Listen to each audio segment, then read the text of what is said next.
Good evening from InvestSharp. This is Randy Smotone with your Thursday, July 29th market update. On the economic front, the weekly jobless claims were a little better than expected. They were down 11,000 to 457,000. Estimate was for 460,000.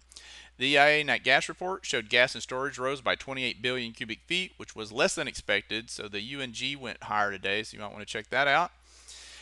Which is the nat gas ETF. On deck for tomorrow is the quarterly GDP, which is estimate is up 2.5%, and the quarterly employment cost index estimate 0.4%, and then the monthly consumer sentiment number estimate is for 67. The dollar was down today. Gold, copper, silver, and oil were all up. Light sweet crude futures were up $1.37 to settle at $78.36 a barrel. So looking at the UUP, had a very tiny little doji day, pretty equal buying and selling.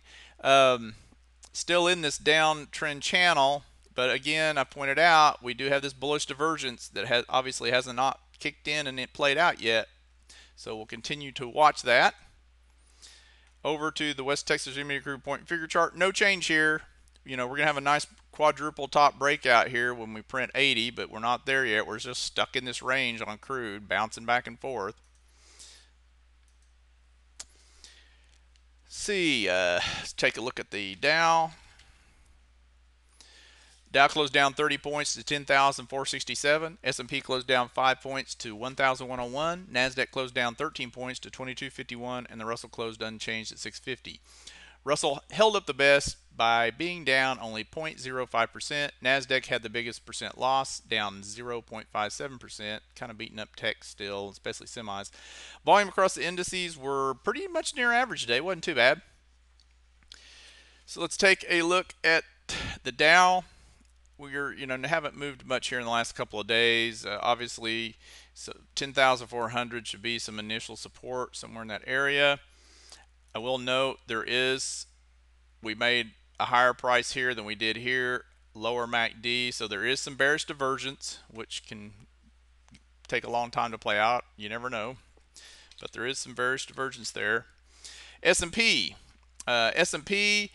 trying to hold this right across here, which is the 1,100 level, which it did. There's still some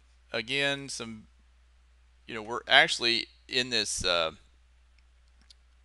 wedge, looks like up, or we could now be starting to form a triangle.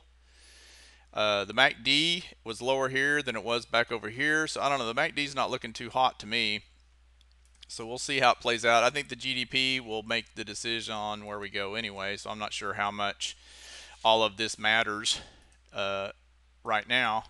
So let's see what else we'll look at. NASDAQ, all that was about the same. I mean, NASDAQ, it held right here around this 2250 mark as support, about half of this middle candle. So it is holding there, and everything's looking fine. Gold is still trying to hold that $113.25, the 113.25 area. So let's see what happens here.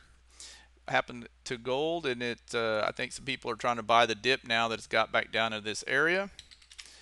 Silver still holding this trend line, not going much of anywhere, but it's holding on. Copper just seems to want to go higher. Probably had a very neutral day today. This doji of buying and selling, pretty even buying and selling. And of course, next resistance probably going to be up near 45. The VIX, the VIX looks like it's in this falling wedge, a longer term possibly falling wedge, but it's got this little tiny wedge here as a baby wedge, and it has some bullish divergence going on here. So we'll have to see how this plays out over time, but there is some there. What else? FXE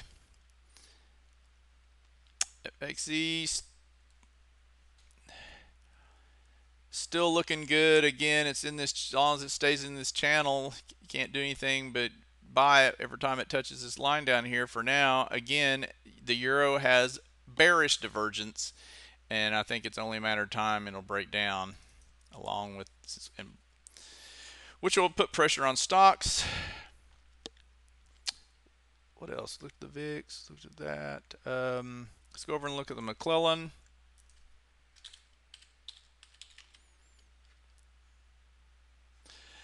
So we're at 39, so we're not overbought or oversold. We're more a little neutral, slightly to the overbought side, but we're not really overbought here. So we're look fine there. Let's go take a look at the sectors. So 7 of the 16 sectors we follow finished in the green today. The broker dealer index had the largest percent gain of 1.49%, and the semi index was the weakest, down 1.33%. And then we're going to take a look at the ES, which I don't always do, but for today I want to take a quick look because there's just underlying bearishness in the market all day long. Here's where we started. This is the 30-minute chart. So here's the volume. We're selling, volume buying. Not so great. Volume selling keeps getting worse, right? Nice volume selling, not as high as here. We had very heavy selling here. Then we start buying here on this hammer in lower volume than most of all of these, right? And then it gets worse and worse and worse. There's no volume in this going up, right? I mean, there's just no interest there. People want to sell, and the volume got a little better here, and then it got worse as we topped out, and then here we go, the volume kicks in on the selling, and again, this is a 30-minute chart. Then we sell some more. So, and of course, it's the future, so now the volume's dropped off. But I don't know. I just think, like I said, GDP is the thing, but to me, the whole market has its underlying bearishness to it as we try to keep going higher. And at least today was that way. Let's take a look at some charts. I'm not going to go over all the charts I've been going over. You can go back and look at some of those, but there's really no changes there. I try to find a few new ones to look at. Regions Financials, possible double bottom here. So had good earnings here, nice big pop with volume, and it's holding up here. You probably jump on it above the 750 or so level, even though it was already here once before. What did you get it to today? It got near there today. Once it starts getting some volume, but as long as it holds up here, I wouldn't be too worried about being long it now, or maybe, and just if it starts breaking down below this trend line, you can bail out. But Tyco Electronics has resistance, but another potential double bottom here, and it's already gone through earnings, and it's just been consolidating right up here. So it looks like it wants to go higher if the market will allow it. Potash broke out today on earnings. Check out AGU, CF, also all those are looking good. CLNE, Kramer touted it last night, broke out higher today with volume. GMC are breaking out on earnings higher with volume. NYSE in this triangle, I like these tight consolidations. They typically are bullish and break out to the upside, so keep an eye on a breakout for that one.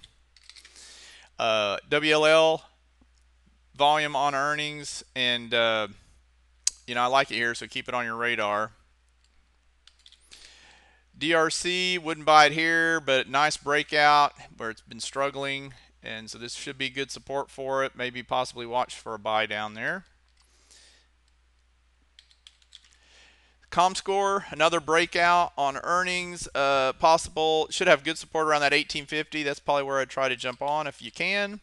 Home ends, breaking out a little higher today with volume, but of course the market weakened, so you could probably, if it takes out today's high, you could probably jump on. Just I would wait for the well, obviously until after the GDP report tomorrow to do much of anything. CRR breaking out, making a new 52-week high on earnings, and still looks very good. Laddish, I really it's broken out here. It's already had the earnings, got the volume, tight consolidation, typically bullish to break out to the upside if the market cooperates, of course. And CAGC, haven't seen this one around in a while. This used to be a great, long stock to be long. So it has taken out its downtrend line. It is above its 30-day moving average, and MACD's looking fine. So let's see what it does here. You could actually probably buy it here and just use this low here, this low day, which is $11.26. Use that possibly as your stop. With ags been kind of catching a bid lately, it might be worth your time. Let's go take a look at the current market signals. There's no change here. All three are still on a buy, and we haven't moved much, so no change since last time we looked. All right, that is it for today, and thanks for watching.